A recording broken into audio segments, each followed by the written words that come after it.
In the winter of 1939, Lord Marchmain, in view of the international situation, declared his intention of returning to England and passing his declining years in his old home.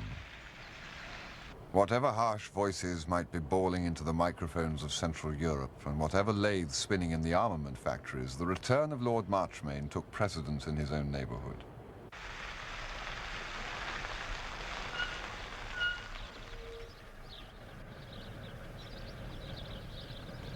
Julia and I, who had left Brideshead a month before, thinking we should not return, moved back for the reception.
The cold. I've forgotten how cold it is in England. It quite bowled me over. Can I get you anything, my lord? Nothing, thank you. Cara, where are those confounded pills? The doctor said not more than 3 times Damn a day. the doctor. I feel quite bowled over. Glass of water, that's all.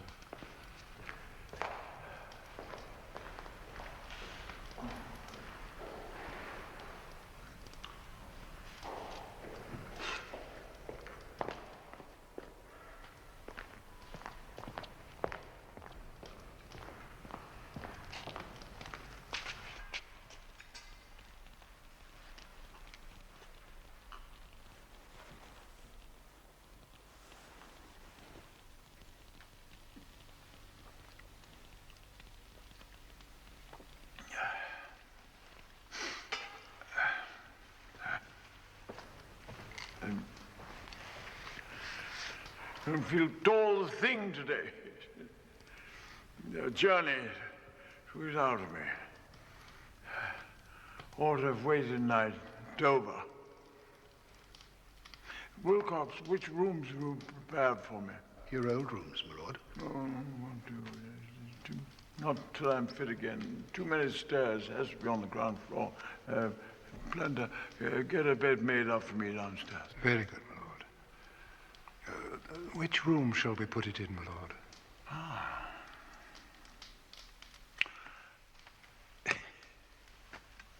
The Chinese drawing room.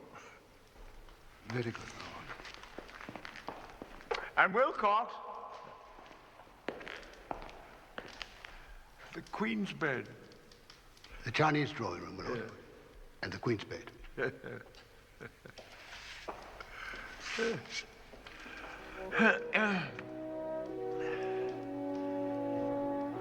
Few things could have caused more stir in the house. The Chinese drawing room was one I had never seen used. The Queen's bed was an exhibition piece, a vast brocade tent like the baldacchino at St. Peter's. So what had been foreseen as a day of formality became one of fierce exertion. The estate carpenters were collected to dismantle the bed, and it came down the main staircase at intervals during the afternoon. Lord Marchmain seemed to derive comfort from the consequences of his whim, and as he showed no inclination to move, tea was brought to us in the hall.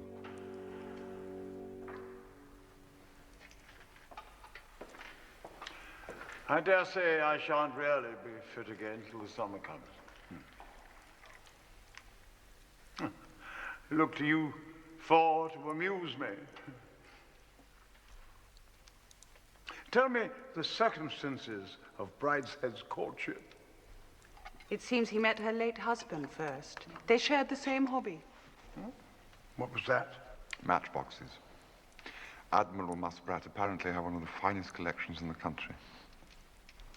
Matchboxes. Matchboxes? I think she's past childbearing. In Italy, no one believes there's going to be a war. They think it'll all be arranged. I suppose, Julia, you no longer have access to political information. Cara here is fortunately a British citizen by marriage. It's not a thing she customarily mentions, but it may prove valuable. She is legally Mrs. Hicks, you know, my dear. We know little of Hicks, but we shall be grateful to her nonetheless if it comes to war. And you will, I suppose, be an official artist? No, as a matter of fact. I'm negotiating now for a commission in the Special Reserve. Oh, but you should be an artist. I had one with me during the last war for weeks, till we went up the line.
Congratulate you. Ah, yes, indeed. Wilcox, I seem to remember a silver basin and ewer. It stood in what we used to call the Irish dressing room. Suppose we put it here on the console. Very good. Send Plender and Gaston to me. Tell them not to worry about the luggage. Just my dressing case and things for the night. Oh, Plender will know And now, if you'll all leave me, I'll go to bed. We'll meet later. You'll all come and dine with me here and keep me amused. Of course, Papa.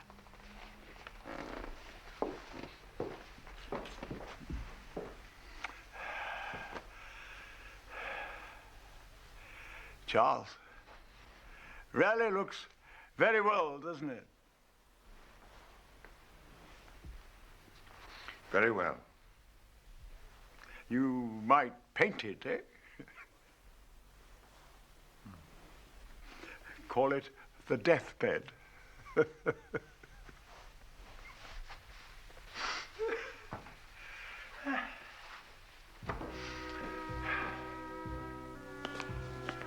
Did he mean that?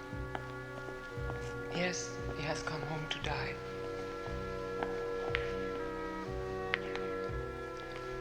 But this afternoon he was speaking so confidently of recovery. That's because he was so ill. When he is himself, he knows he's dying and accepts it. His sickness is up and down. One day, sometimes several days, he's strong and lively and then ready for death. Other days, he's down and afraid. I don't know how it will be when he's more and more down. That will come in good time. The doctors in Rome gave him less than a year. There's someone coming from London, I think, tomorrow, who will tell us more. What is it? His heart. Some long word at the heart. He's dying of a long word.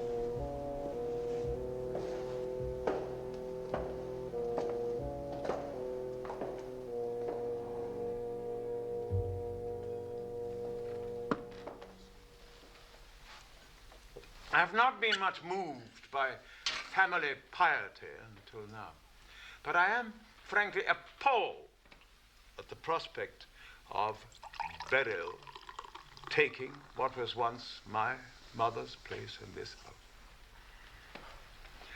Why should that uncouth couple sit here childless while the house crumbles about their ears?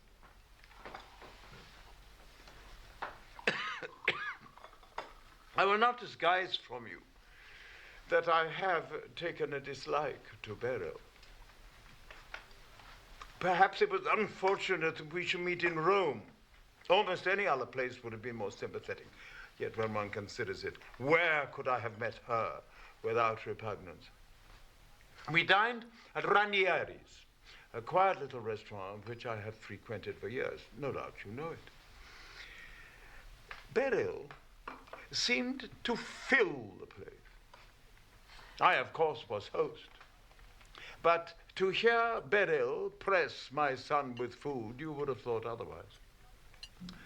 Brideshead was always a greedy boy. A wife with his best interests at heart would rather have tried to restrain him, but that's a matter of small importance. No doubt she had heard of me as a man of irregular life. I can only describe her manner to me as roguish. A naughty old man, that's what I was. I suppose she's met naughty old admirals and knew how they were to be humored. I will not attempt to describe her conversation. I will give you one example. They had been to an audience at the Vatican that morning, a blessing on their marriage. And do you know what she said to me? Lord Marchmain, she said. I felt as though it was I who was leading the bride. It was said with great indelicacy. I can't yet quite fathom what she meant. Was she making a play on my son's name, or was she, do you think, referring to his undoubted virginity? I fancy the latter. I don't think she would quite be in her proper element here, do you? Who shall I leave it to? The entail ended with me, you know. Sebastian, alas, is out of the question. Who wants it? A quiz. Would you like it, Cara? No, of course you would not. Cordelia? I think I shall leave it to Julia and Charles. Of course not, Papa. It's Bridie's. And Beryl's? I shall have Gregson down one day soon and go over the matter. It's time I brought my will up to date. It's full of anomalies and anachronisms. I have taken a fancy to the idea of installing Julia here. So beautiful this evening, my dear. So beautiful always. Much more suitable.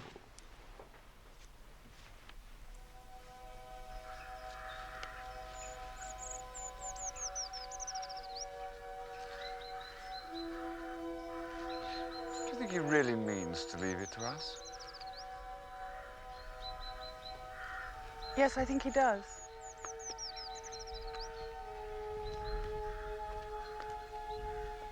But it's monstrous for Bridie. Is it? I don't think he cares much for the place. I do, you know. He and Beryl will be much more content in some little house somewhere.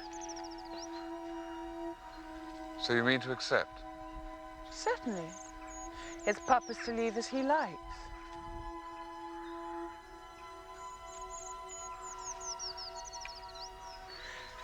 I think you and I could be very happy here.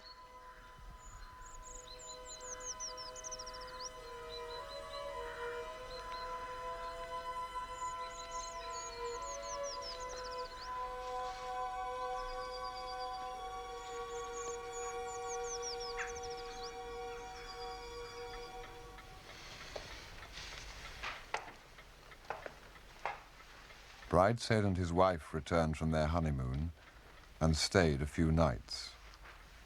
It was one of the bad times, and Lord Marchmain refused to have them near him. Mr. Chamberlain opened his speech in Birmingham by saying that tomorrow he would attain his 70th birthday, and that as he felt still sound in mind and limb, he hoped he might have a few more years before him in which to give what service he could to the state. This remark was greeted with cheers. Shall I go on? Yes, do, if it's not boring you. Chamberlain, I knew him. Mediocre fella.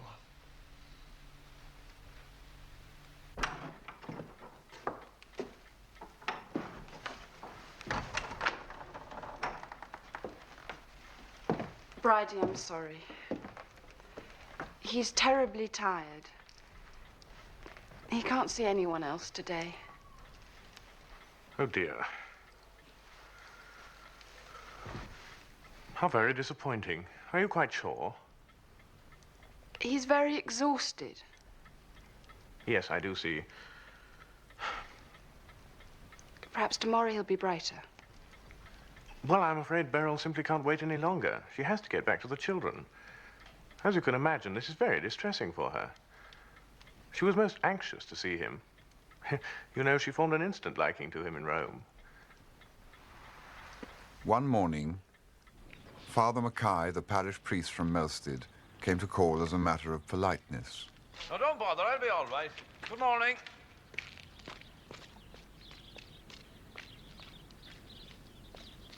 Cordelia put him off with apologies and excuses, but when he was gone, she said, "Not yet. Papa doesn't want him yet."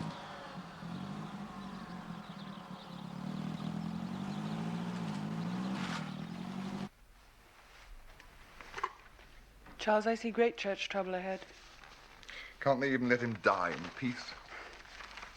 They mean something so different by peace. It would be an outrage. No one could have made it plainer in his life what he thought of religion. They come to him now when his mind's wandering and he hasn't the strength to resist and claim him as a deathbed penitent. I've had some respect for their religion up to now, but if they do that, then I'll know that what stupid people say is true. That it is all superstition and trickery. Trickery. I don't know, Charles. I simply don't know.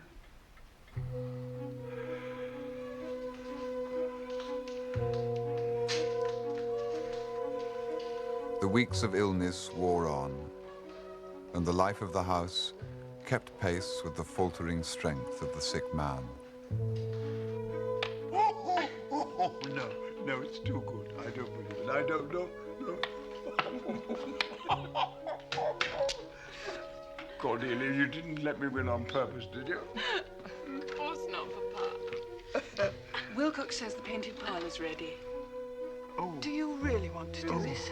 What's that, Julia? Well, Apparently, Papa told Wilcox this morning he wants to move to the painted parlour. I've changed my mind. Why should you move? You're comfortable here. Where's she going? Where's she going? Don't worry, Alex. She's coming back. Do you want me to read to you? No. I'll get my revenge first. Oh, you want the whites to win this one?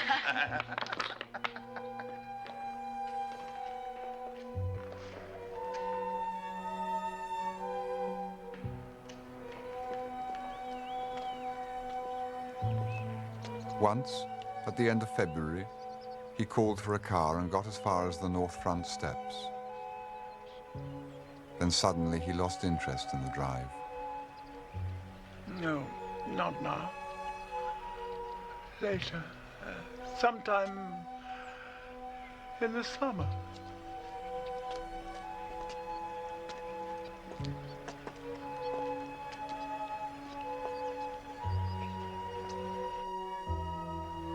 The bad spells became longer and more frequent.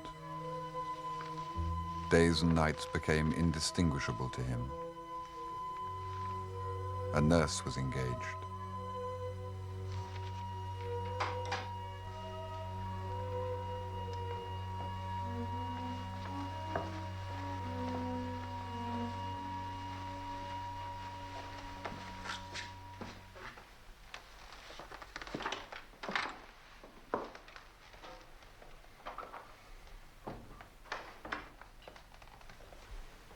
I have a very serious complaint to make, Lady Cordelia. I've never seen such a room. Nothing like it, anywhere in all my experience. How can I possibly nurse his lordship in conditions like this? I must insist that my patient is moved where there's running hot water, a small narrow bed that I can get round, and a dressing room for myself. It's only what I'm used to. I'm sorry, nurse. We have tried, but it's hopeless. He won't be moved. Then I can't answer for the consequences.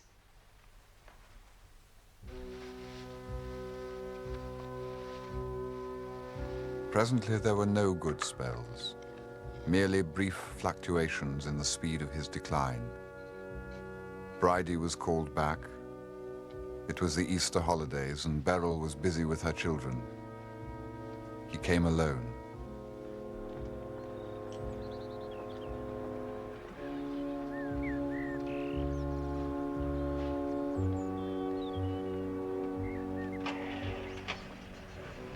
Papa must see a priest.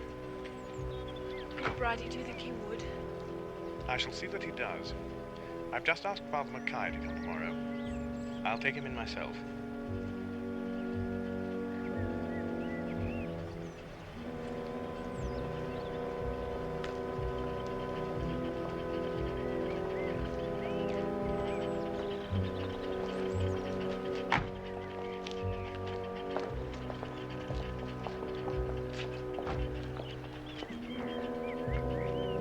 Although none of us had spoken of it, I felt the question ever present through the weeks of Lord Marchmain's illness. I saw it when Cordelia drove off early in the mornings to Mass. I saw it as Carla took to going with her. Now Brideshead, in his own ruthless way, had planted the problem down before us. Well, now, Lord Brideshead, do you think the poor soul would be ready to see me? I'm sure, Father. Nurse said he had a good night. If you'd care to come with me.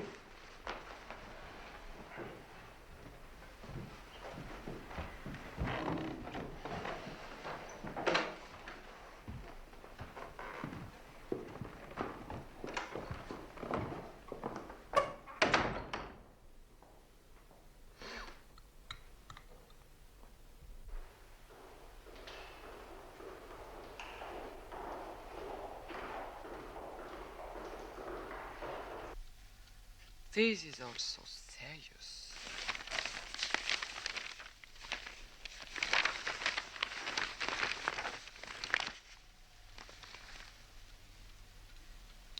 Listen, April events on the Riviera.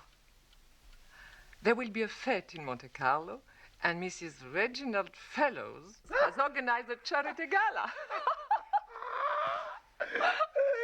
Indefatigable old bag.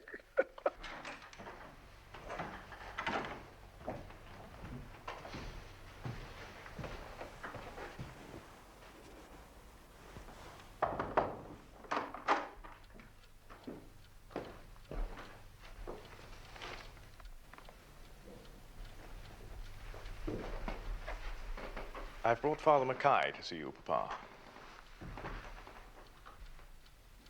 Who? Father Mackay, Papa.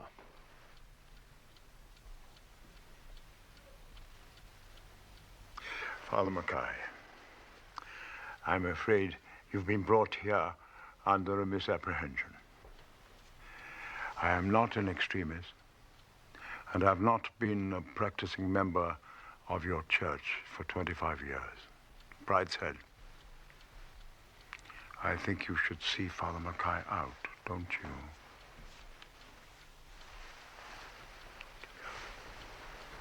To go on reading, darling, please. The Russian ballet season will open under the direction of Monsieur Massine, and the Battle of Flowers will take place at Nice. Father, I can only apologize. Poor soul. Mark you, it was seeing the strange face. You may depend on it, that's what it was. The unexpected stranger. Indeed, I can understand it well myself. I'm sorry, Father. It's wretched to have brought you all this way. Don't talk about it at all, Lady Cordelia. Why, I've had bottles thrown at me in the Gorbals. Give him time.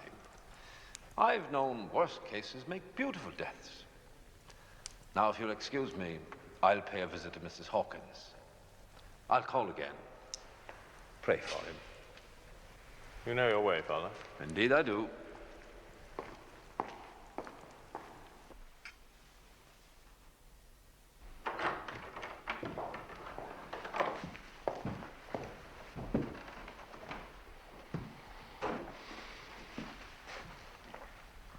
Do I gather the visit was not a success? It was not. Cordelia, will you drive Father Mackay home when he comes down from Nanny's? I'm going to telephone Beryl to see if she needs me at home. Bridie. It was horrible. What are we going to do? We've done all we can for the moment.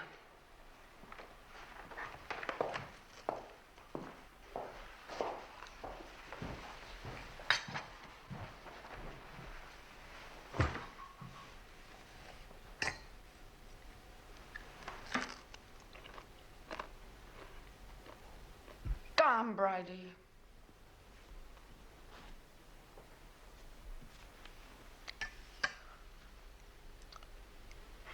I knew it wouldn't work. I felt triumphant. I had been right, everyone else had been wrong. Truth had prevailed. The threat I had felt hanging over Julia and me at the fountain had been averted, perhaps dispelled forever.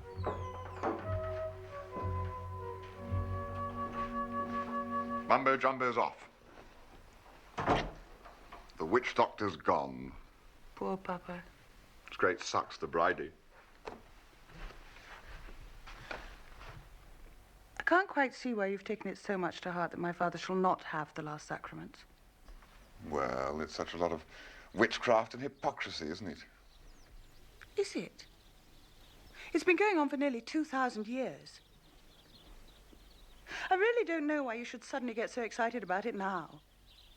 For Christ's sake, write a letter to the Times. Get up and make a speech in Hyde Park. Start a no popery riot. But don't bore me about it. What's it got to do with you or me whether my father sees his parish priest?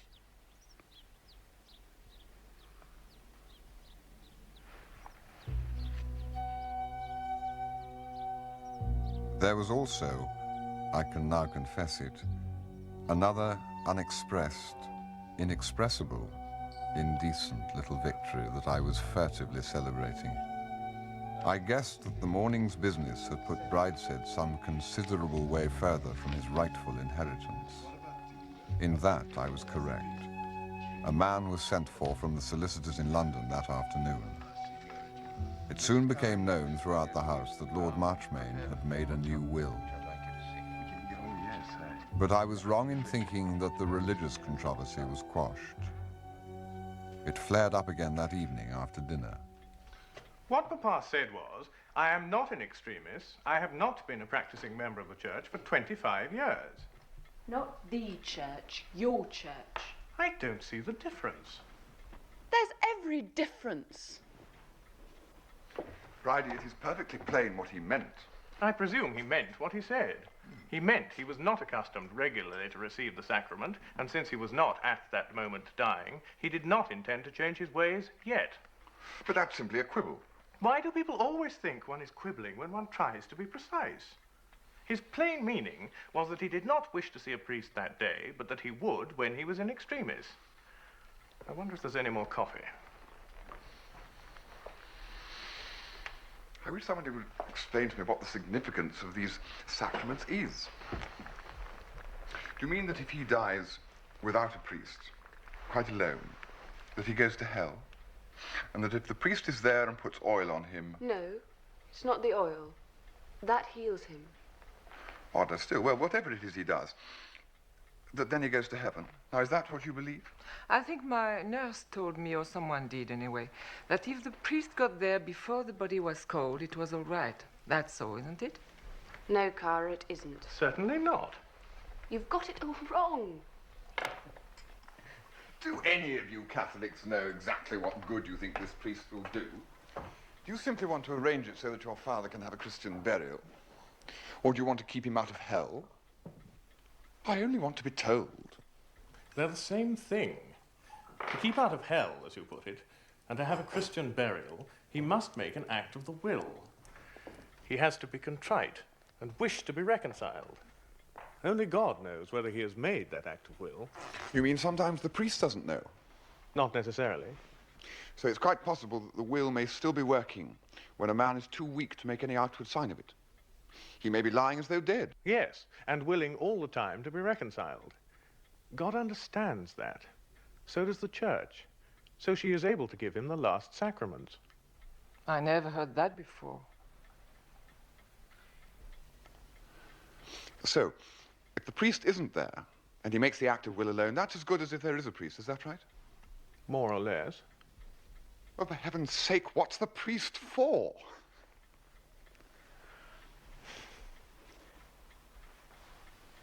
All that I know is that I shall take very good care to have a priest. Bless you. I believe that's the best answer.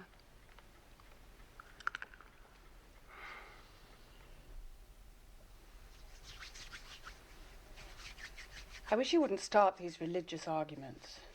I didn't start it. You don't convince anyone else, and you don't really convince yourself. I only want to know what these people believe. They say it's all based on logic. If you'd let Bridie finish, you would have made it all quite logical. There were 4 of you. Cara didn't know the first thing it was about. May or may not have believed it. You knew a bit and didn't believe a word. Of Cordelia knew about as much and believed it madly. Only poor Bridie both knew and believed. And I thought he made a pretty poor show when it came to explaining. And people go about saying, at least Catholics know what they believe. Well, we had a fair cross-section there tonight. Oh, Charles, don't rant. I shall begin to think you're getting doubts.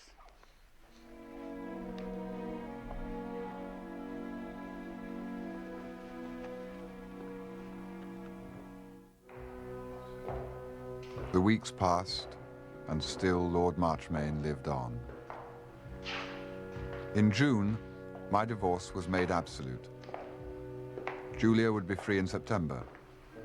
The nearer our marriage got, the more wistfully I noticed Julia spoke of it. War was growing nearer too. But Lord Marchmain's mind was far from world affairs. It was there on the spot, turned in on himself. He had no strength for any other war than his own solitary struggle to keep alive. Better today. Better today. I can see now where the geese are flying over the lilies. Where yesterday I was confused and took the lilies for swans. Soon I shall see where the geese are headed when they gather to fly over the looking glass.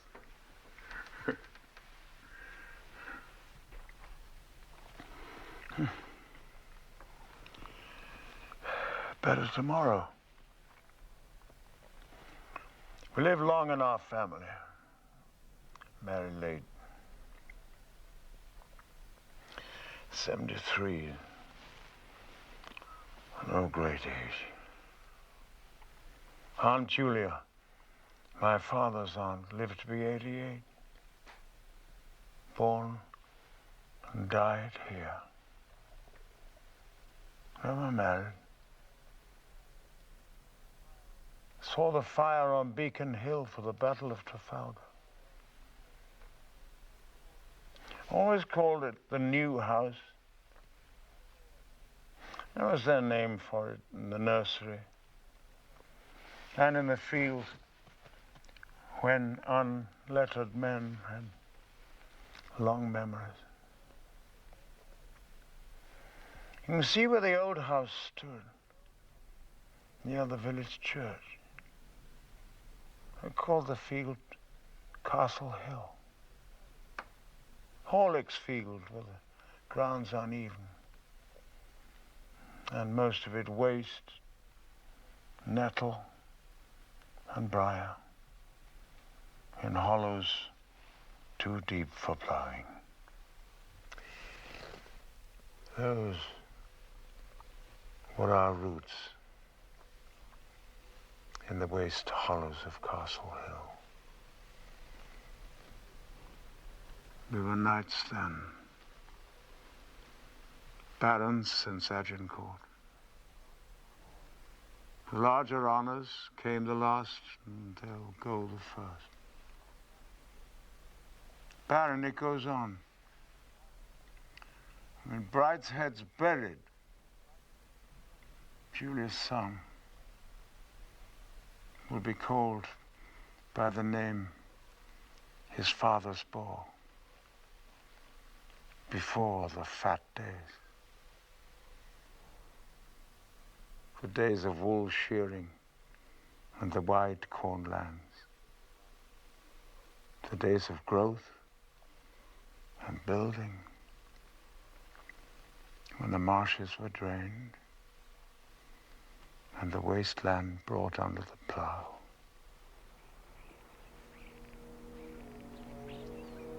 When one built the house, his son added the dome. His son spread the wings, dammed the river.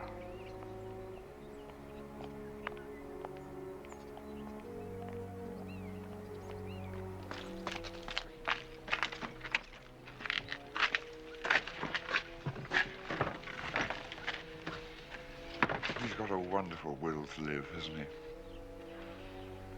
Would you put it like that? I'd say a great fear of death. Is there a difference? Oh, dear me, yes. He doesn't derive any strength from his fear. It's wearing him out. Goodbye, Mr. Ryder. Goodbye, Doctor. I'll call in tomorrow morning.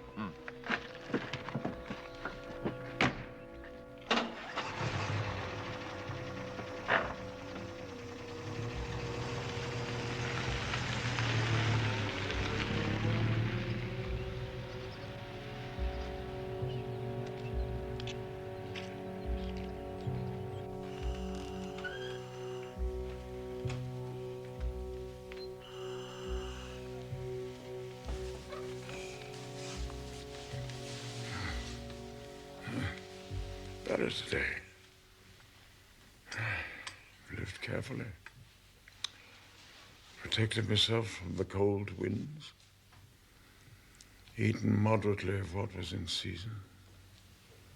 Drunk fine claret. Slept in my own sheets. I shall live long. When I was 50, they dismounted us and sent us up the line. Old men stay at the base, the orders said. Walter Venables, my commanding officer, my nearest neighbor, he said. You're as fit as the youngest of them, Alex. So I was. So I am now. If I could breathe.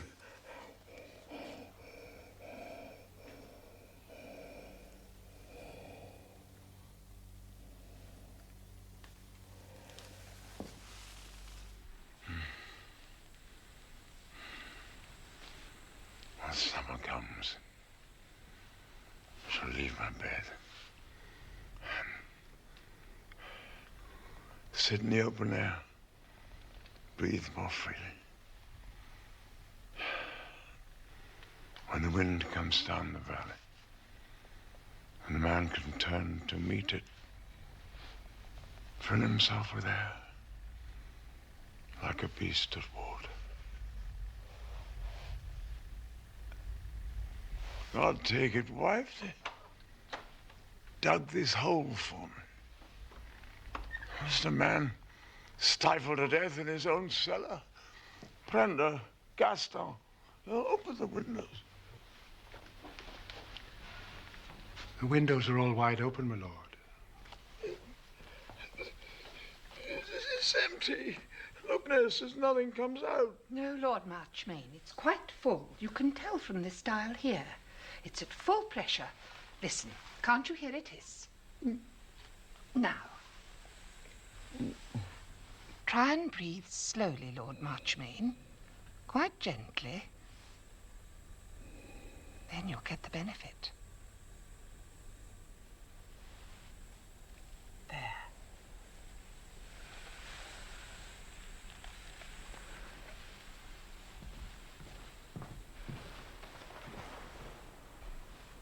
Free as air. That's what they say. Free as air. Now they bring me my air in an iron barrel. I was free once.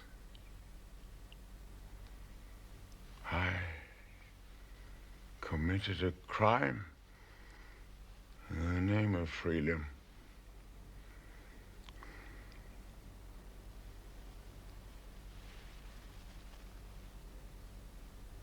Cordelia, what became of the chapel? They locked it up, Papa, when Mummy died. It was hers. I built it for her. There was a chaplain here until the war. You remember him? I was too young. Then I went away. I left her praying in the chapel. It was hers. It was the place for her. I never came back to disturb her prayers. He said we were fighting for freedom. Had my victory. Is that a crime?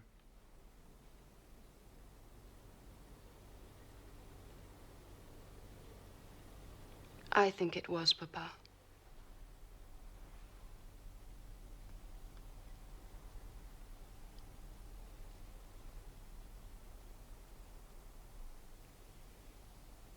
Do you think that, child?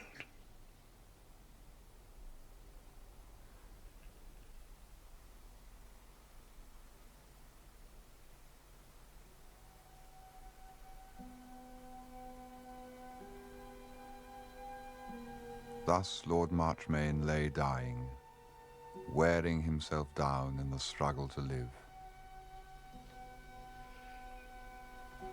Since there was no reason to expect an immediate change, Cordelia went to London to see her women's organization about the coming emergency.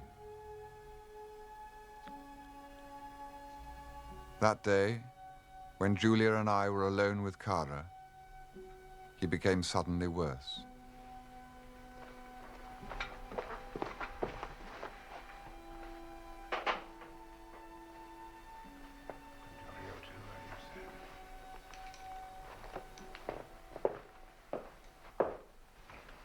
Is he dying?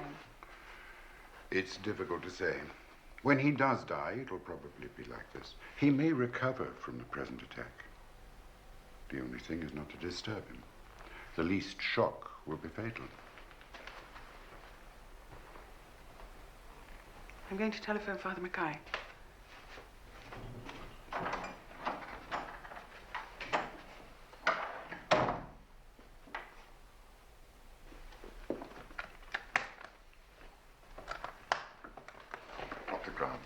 We must stop this nonsense.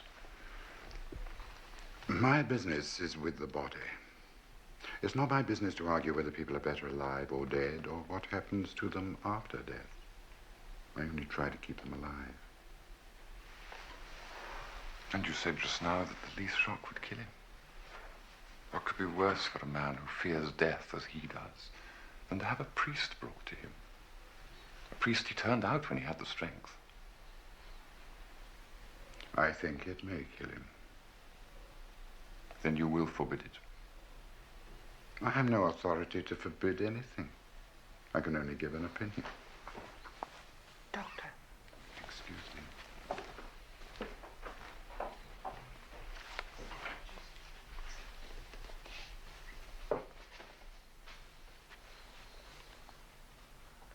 Kara, what do you think? I don't want him made unhappy.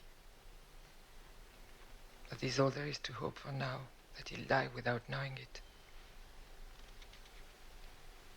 But I should like the priest there all the same. But will you try and persuade Julia to keep him away until the end? Then he can do no harm.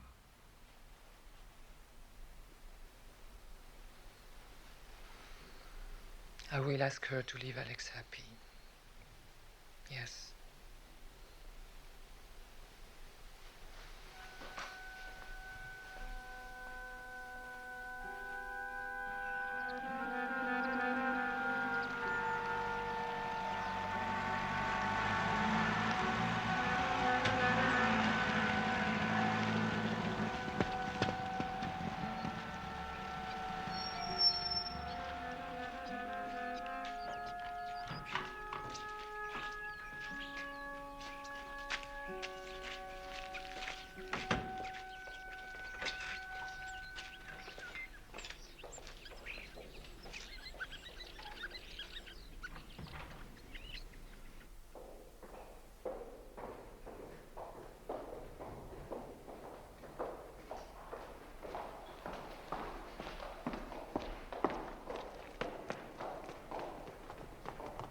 telegraphed Bradley and Cordelia.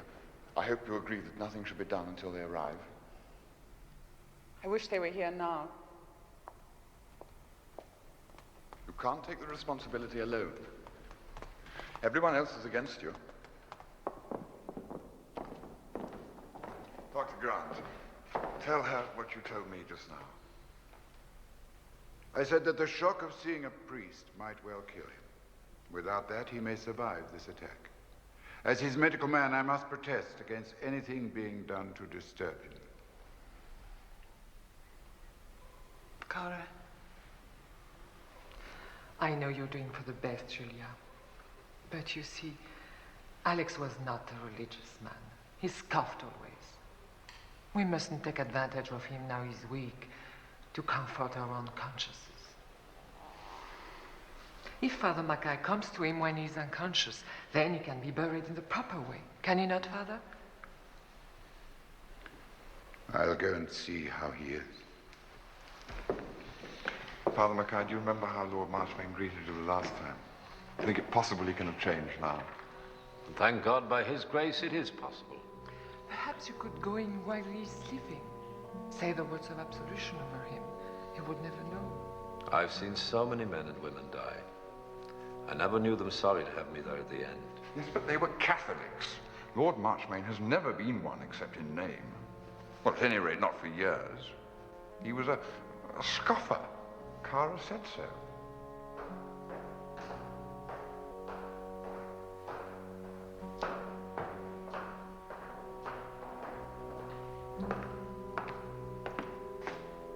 There's no change. Now, Doctor, how could I be a shock to anyone? Do you know what I'm going to do? It's something so small. There's no show about it. I don't wear special clothes, you know. I go just as I am. He knows the look of me now. It's nothing alarming. Oh, Julia, what are we to say? Let me speak to him. Father, I just want him to make some little sign of assent. I want him anyway not to refuse me.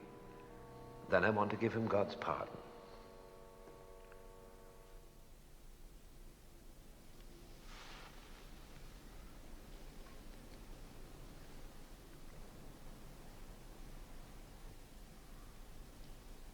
Alex?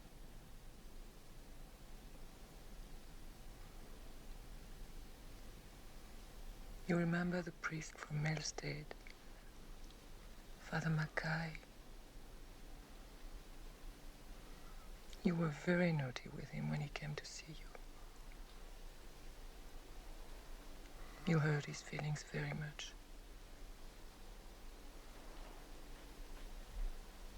Now he's here again. I want you to see him, just for my sake. To make friends.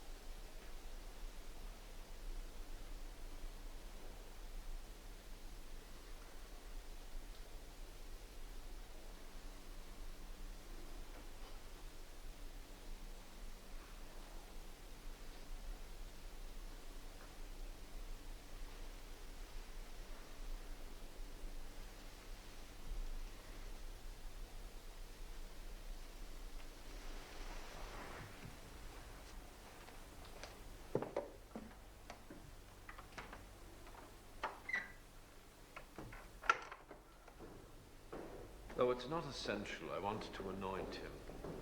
It's nothing. A touch of the fingers, a little oil from this box. Nothing to hurt him.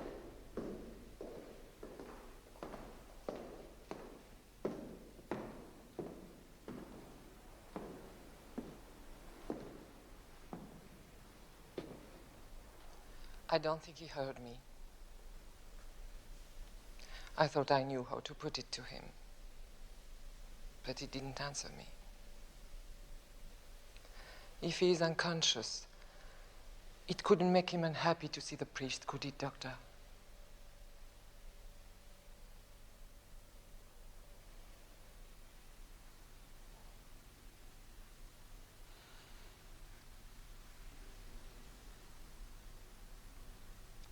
Thank you for your advice, Doctor. I take full responsibility for whatever happens. Father Mackay, will you please come and see my father now?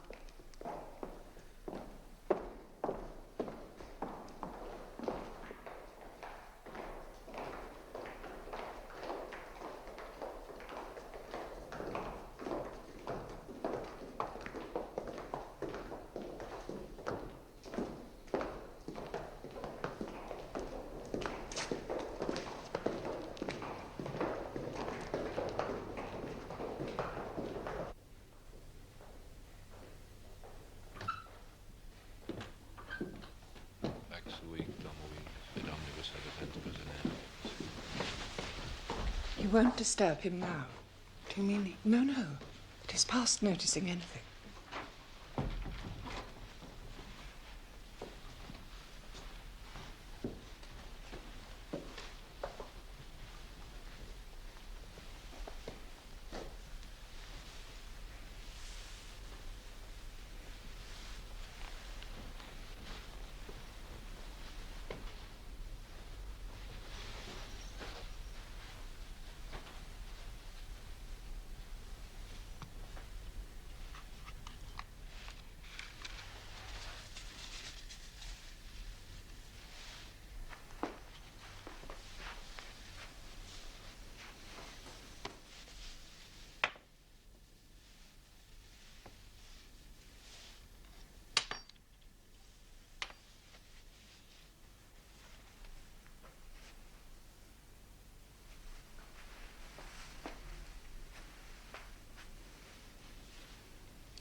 Asperges me domine hisopo et mundabo lavabis me et supernivum de albabo.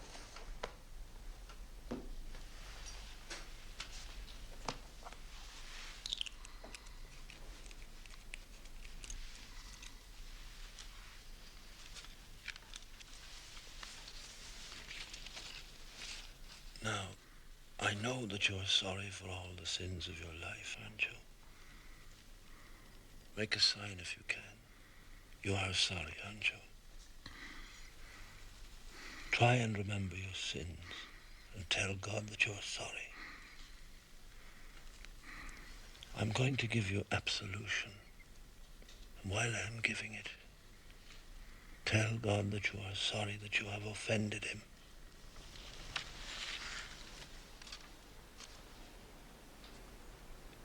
Ego te absolvo ab omnibus censuris et peccatis in nomine Patris. I recognized the words of absolution and saw the priest make the sign of the cross.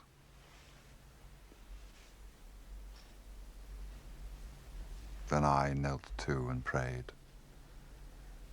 O God, if there is a God, forgive him his sins, if there is such a thing as sin.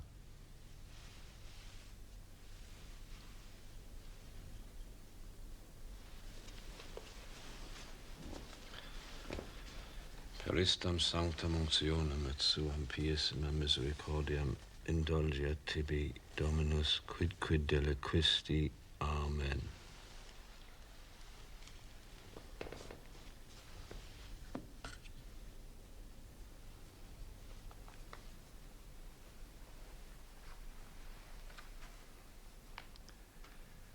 Confitio Deo omnipotenti, Beate Maria, semper Virgine, Beato Michaele Arcangelo, Beato Ioanni Baptistes, Sanctis Apostolis, Petro et Paulo, omnibus sanctis et tibi pater, quia peccavi nimis cogitatione, verbe et opera, mea culpa, mea maxima. I suddenly felt the longing for a sign, if only of courtesy, if only for the sake of the woman I loved.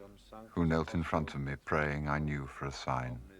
It seemed so small a thing that was asked, the bare acknowledgement of a present, a nod in the crowd. I prayed more simply, God, forgive him his sins, and please God, make him accept your forgiveness. So small a thing to ask. Ego facultate mihi ab apostolica sede tributa indulgentiam plenariam et remissionem omnium peccatorum tibi concedo, et benedico te in nomine Patris et Filii et Spiritus Sancti. Amen.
Then I knew that the sign I had asked for was not a little thing, not a passing nod of recognition.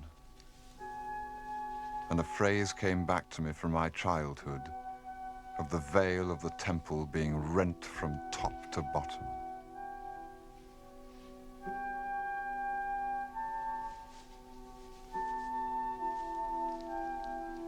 Will you see Father Mackay out? I'm staying here for a little.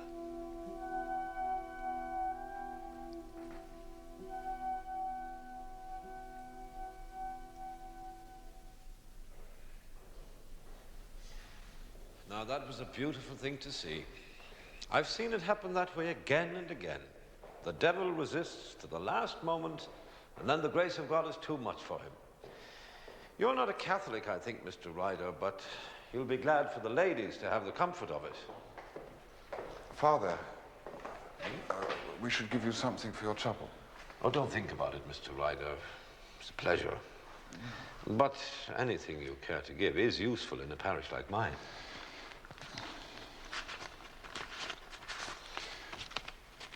Is this all right? Well, that's more than generous, Mr. Ryder. God bless you.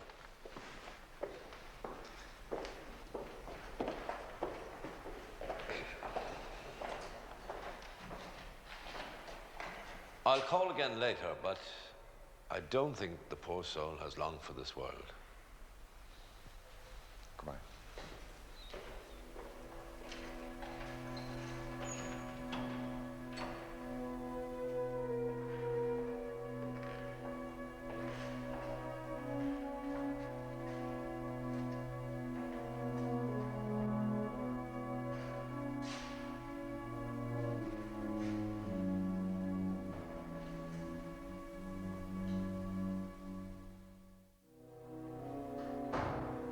Julia remained in the Chinese drawing room until at 5 o'clock that evening her father died, proving both sides right in the dispute, priest and doctor.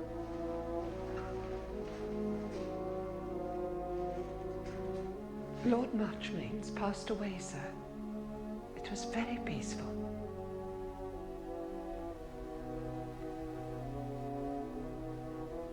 If you'll excuse me, sir.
Julia, Not now. I'm taking Cara to her room. Later.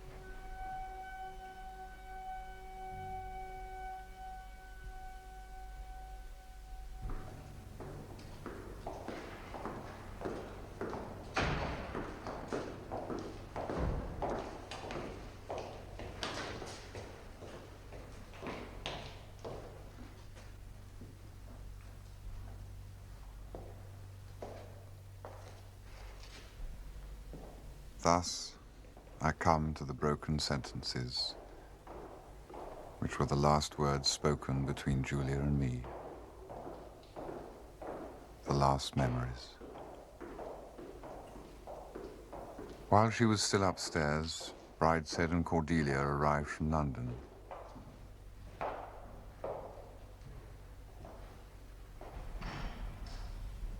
When at last we met alone, it was by stealth, like young lovers.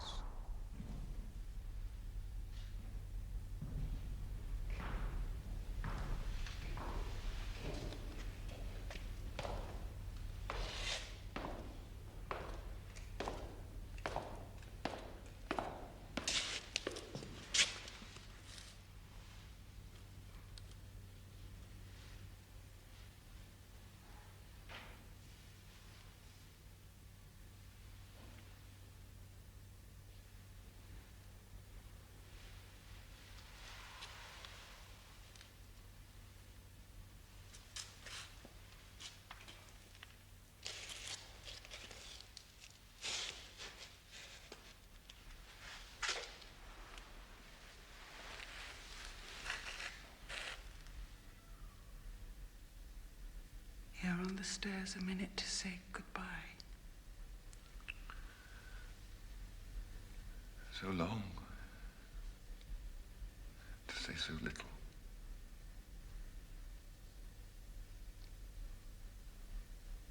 You knew? Since this morning. Since before this morning, all this year.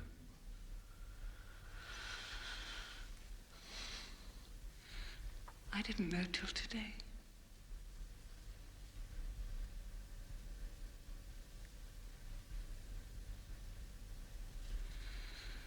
Oh, my dear, if you could only understand, then I could bear to part, or bear it better.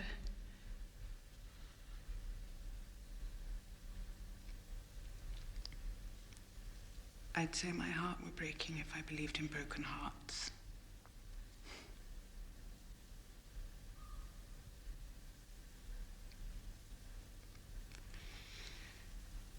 I can't marry you, Charles.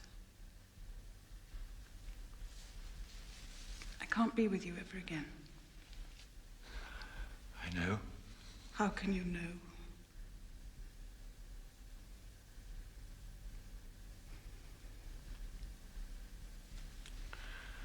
What will you do?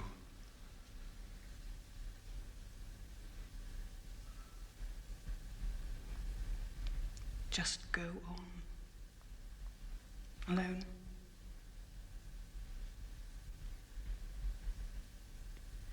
How can I tell what I shall do? You know the whole of me. You know I'm not one for a life of mourning.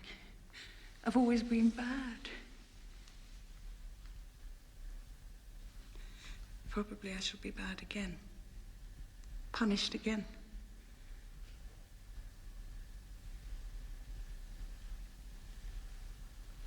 But the worse I am, the more I need God. I can't shut myself out from his mercy. That is what it would mean, starting a life with you. Without him.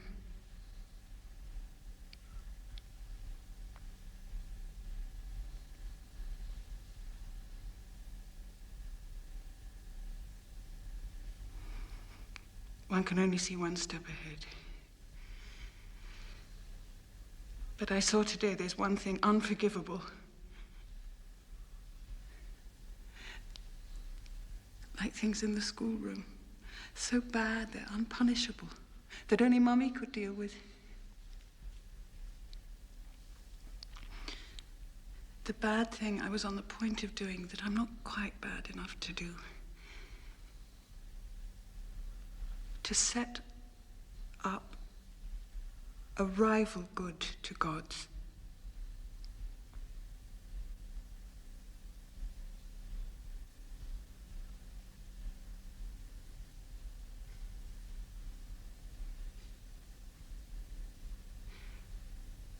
It may be because of Mummy, Nanny, Sebastian, Cordelia. Perhaps Bridie and Mrs. Muspratt, keeping my name in their prayers.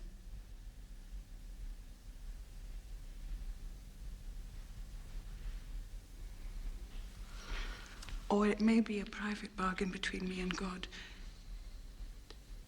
That if I give up this one thing I want so much, however bad I am, he won't quite despair of me in the end.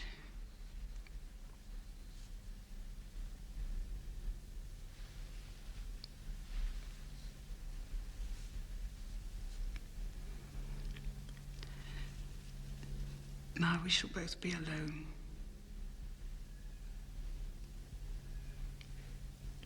And I shall have no way of making you understand. I do want to make it easier for you. I hope your heart may break. But I do understand.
The worst place we've struck yet.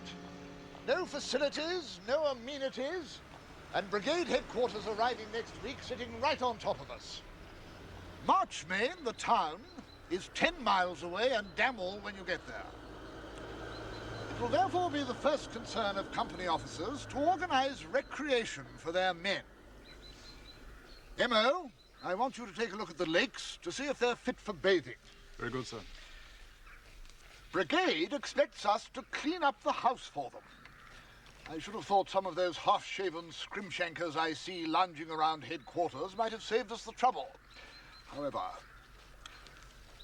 Ryder, you will find a fatigue party and report to the quartering commandant at the house at 10:45 hours. He'll show you what we're taking over. Very good, sir. Anyone happen to know this district?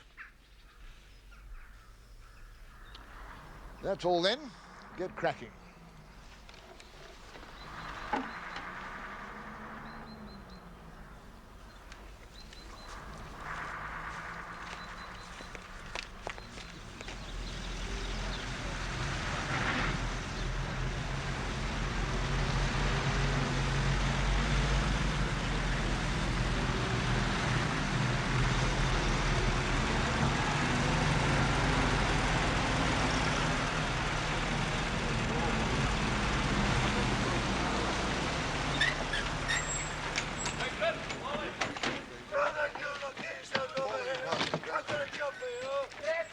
Morning, sir. Morning. The tea party reporting for duty. Well done. Ah, it's a wonderful place in its way. Pity to knock it about too much. Come in, I'll show you over. Thank you, sir. It's a vast warren, but we've only requisitioned the ground floor and half a dozen bedrooms, so everything else upstairs is private property.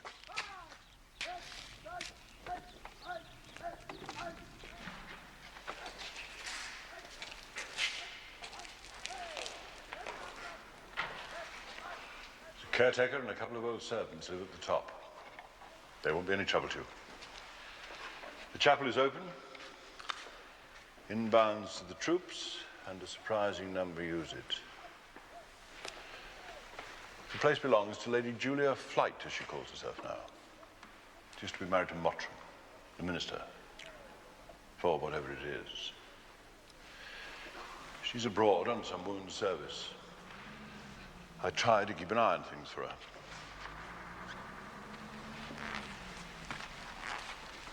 Surprising the old Marquis leaving everything to her. A bit rough on the boys. Thank you. This is the signals room. Plenty of space anyway.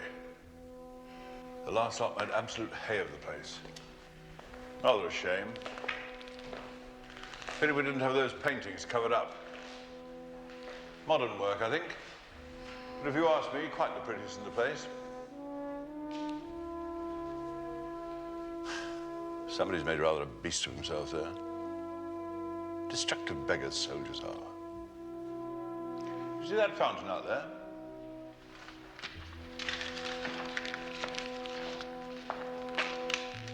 Rather a tender spot for our landlady.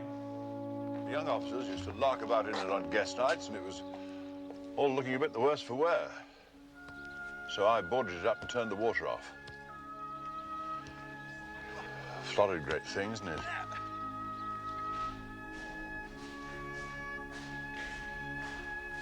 Now, they put the Clarks in here. Don't know why, really. It gets bloody cold in winter. Tried these oil heaters, but it didn't do much good. Now, keep an eye on the busts. Some bright spark managed to knock the head off one of them.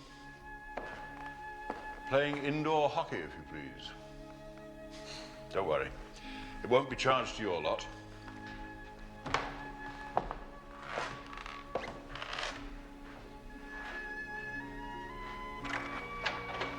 I'd advise you to give this room to the Brigadier for his office.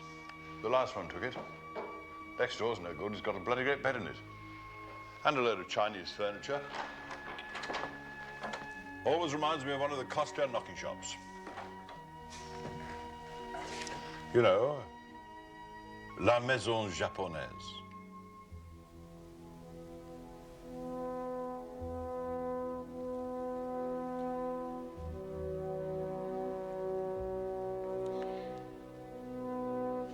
Well, I'm only here to clear up.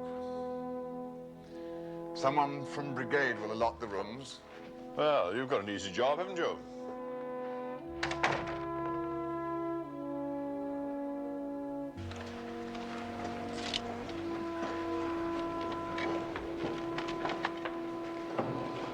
Well, if you've seen everything, I'll push off. Good day to you.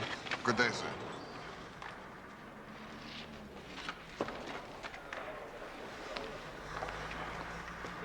Hooper.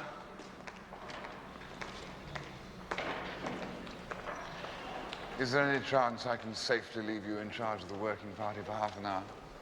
I was just wondering if we could scrounge some tea. For Christ's sake, you've only just started. They're awfully browned off. Keep them at it. Rightio. Go and get the last 4 crates out of the truck, will you? Now, what about this other tea?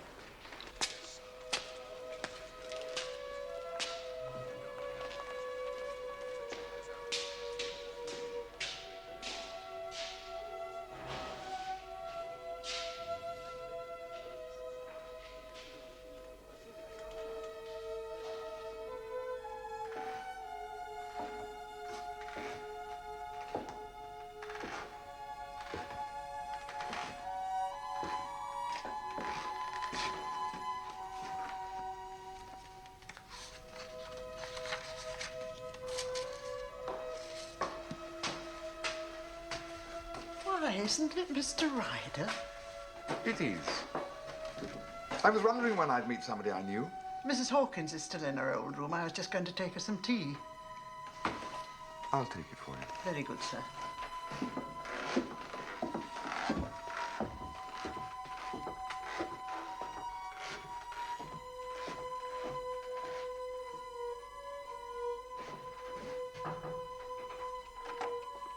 Nanny?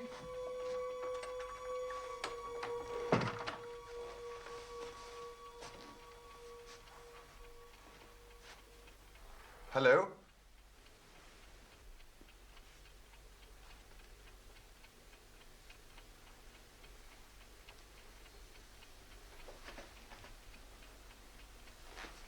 It's me. Charles Ryder. Do sit down, Nanny. I brought your tea. Charles Ryder.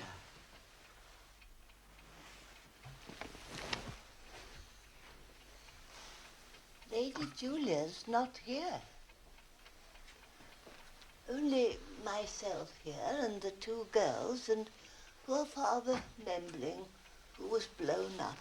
Not a roof to his head, not a stick of furniture, till Julia took him in with the kind heart she's got, and his nerve something shocking.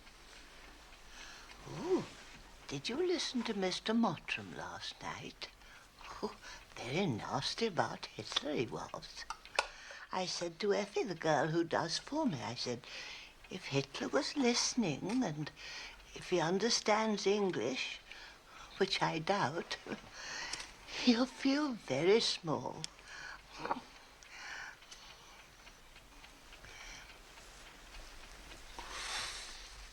Have you heard from Julia? From Cordelia? Only last week. They're together still, as they have been all the time. And Julia sent me love at the bottom of the page. They're both very well, but they couldn't say where. But Father Membling said, reading between the lines, it was Palestine, which is where Friday's yeomanry is. So that's all very nice for them. Cordelia said they were all looking forward to coming home after the war, which I'm sure we all are. Though whether I live to see it is another story.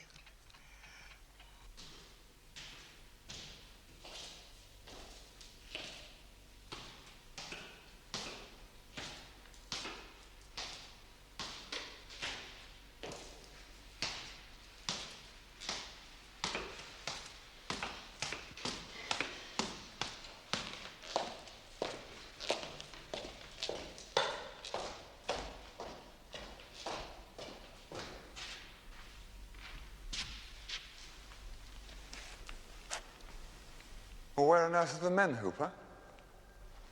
Well, they had to go off to draw the bed straw. I didn't know anything about it till Sergeant Block told me.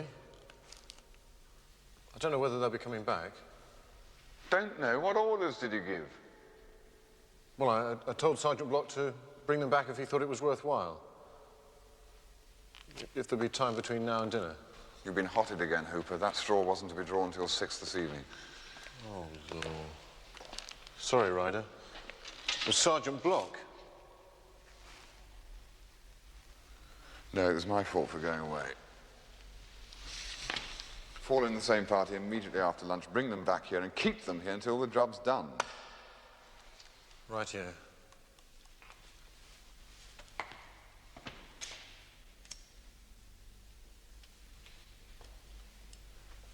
Oh.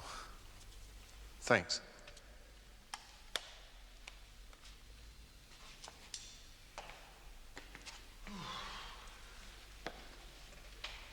I say, did you say you knew this place before? Yes, very well. It belongs to friends of mine. Doesn't make any sense. One family in a place this size? What's the use of it? I suppose Brigade find it useful. That's not what it's built for, though, is it? No. It's not what it was built for. Maybe that's one of the pleasures of building. Like having a son, wondering how he'll grow up. I don't know. I've never built anything. And I forfeited the right to watch my son grow up.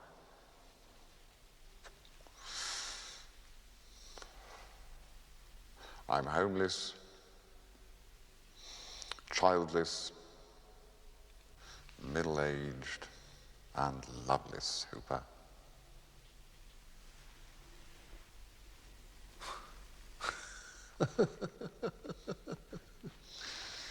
Now go on back to camp and keep out of the CO's way. It's back from the wreckage. Okay, Ryder. And Hooper, don't let on to anyone that we made a nonsense of this morning.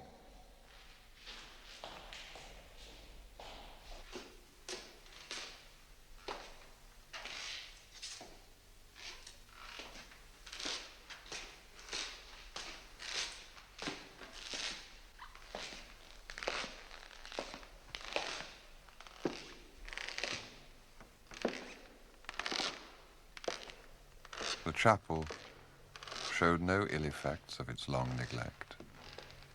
The paint was as fresh and bright as ever, and the lamp burned once more before the altar. I knelt and said a prayer, an ancient, newly learned form of words.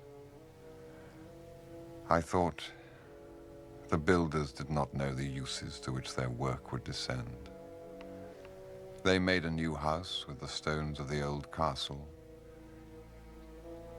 Year by year, the great harvest of timber in the park grew to ripeness, until, in sudden frost, came the age of Hooper.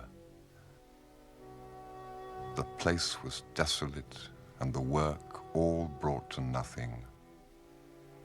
Quo modo sedet sola civitas, vanity of vanities, all is vanity. And yet, I thought, that is not the last word. It is not even an apt word, it is a dead word from 10 years back.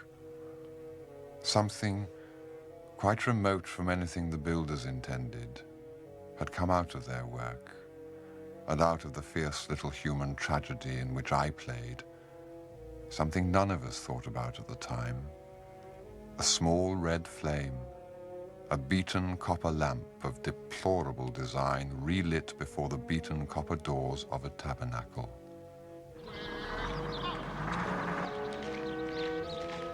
This flame, which the old knights saw from their tombs, which they saw put out, the flame burns again for other soldiers far from home, farther in heart than Acre or Jerusalem. It could not have been lit but for the builders and the tragedians. And there I found it that morning, burning anew among the old stones. Morning, Ryder. You're looking remarkably cheerful today.